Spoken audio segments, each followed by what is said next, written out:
that this was a struggle of Cuban patriots against a Cuban dictator.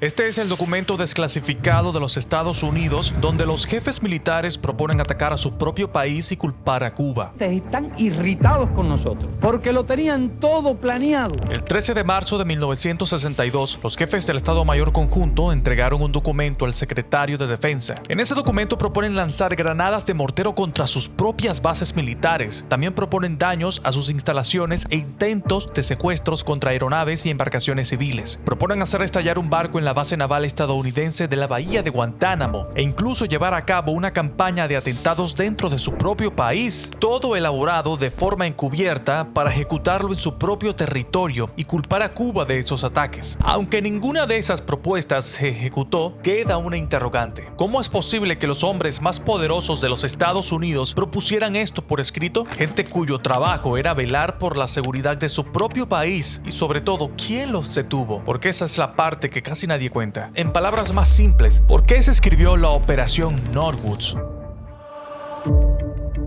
En 1959, Cuba se convierte en un problema para los Estados Unidos cuando un guerrillero lidera la Revolución Cubana. La Revolución Cubana sabe también pelear y ganar batallas en este campo.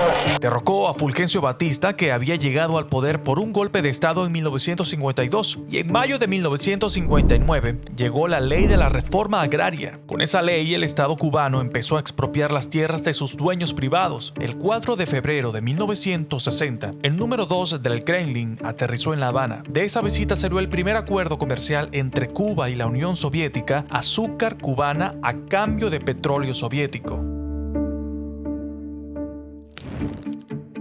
Ante el fallo diplomático, la CIA organizó la invasión de Bahía de Cochinos con unos 1.400 exiliados cubanos. Las fuerzas de Castro la neutralizaron en menos de 72 horas. Wednesday, April 19th, resistance ends. Those who are not killed are taken prisoner. That this was a struggle of Cuban patriots against a Cuban dictator. Lejos de rendirse tras esa humillación pública, los militares se radicalizaron. En noviembre del 61 arrancó la Operación Mangosta, dedicada a sabotear cosechas, espiar y planear el fin de Castro. Hubo intentos de veneno e incluso tratos con la mafia. Ninguna de esas tácticas debilitó su poder, pero la Operación Mangosta tenía fechas escritas. En febrero del 62, el general a cargo entregó un plan de 6 meses con un objetivo claro: una revuelta dentro de Cuba en octubre de ese mismo año, y esa revuelta terminaba con tropas estadounidenses entrando en la isla. Por lo tanto, los generales necesitaban una razón pública para esa entrada, y se enfrentaban a una opinión pública que no quería otra guerra. Necesitaban una provocación convincente. Por eso, redactaron la Operación Northwoods, un manual de falsa bandera. Primero, el plan sugería disfrazar a aliados con fuerzas de Castro para atacar la base naval de Guantánamo. Dispararían morteros e incendiarían instalaciones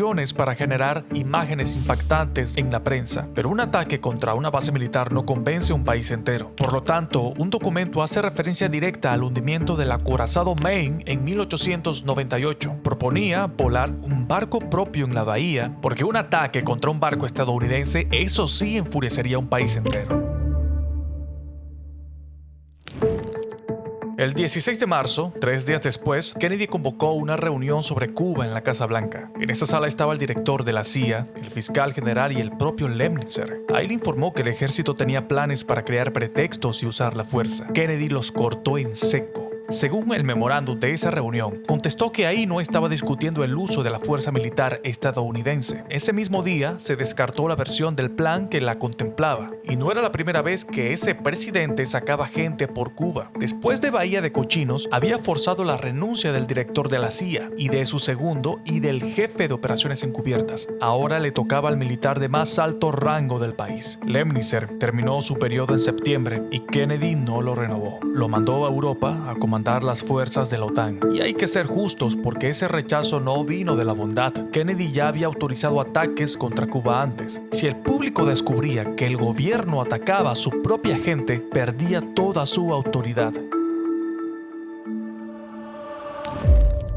Este documento siguió guardado hasta el 18 de noviembre del 97. Salió a la luz junto a 1500 páginas más. Lo desclasificó la comisión que investigaba el asesinato de Kennedy. El papel que ese presidente frenó en marzo del 62 se hizo público gracias a la investigación de su propia muerte. Pero 7 meses después de aquella reunión, ya no hizo falta fabricar nada. The purpose of these bases can be none other than to provide a nuclear strike capability against the Western Hemisphere. En octubre del 62, un avión espía fotografió lo que había en el suelo cubano: misiles nucleares soviéticos apuntando al territorio estadounidense. Y el 19 de octubre, el Estado Mayor Conjunto volvió a entrar al despacho oval, esta vez a exigir el bombardeo de la isla. Kennedy grabó esa reunión en secreto y esa cinta existe. Durante los días siguientes, el mundo estuvo más cerca de una guerra nuclear que en ningún otro momento. Y lo que este general no sabía es que las ojivas nucleares ya llevaban semanas dentro de Cuba. Pero esa es una historia para un siguiente video. Gracias por ver y hasta la próxima.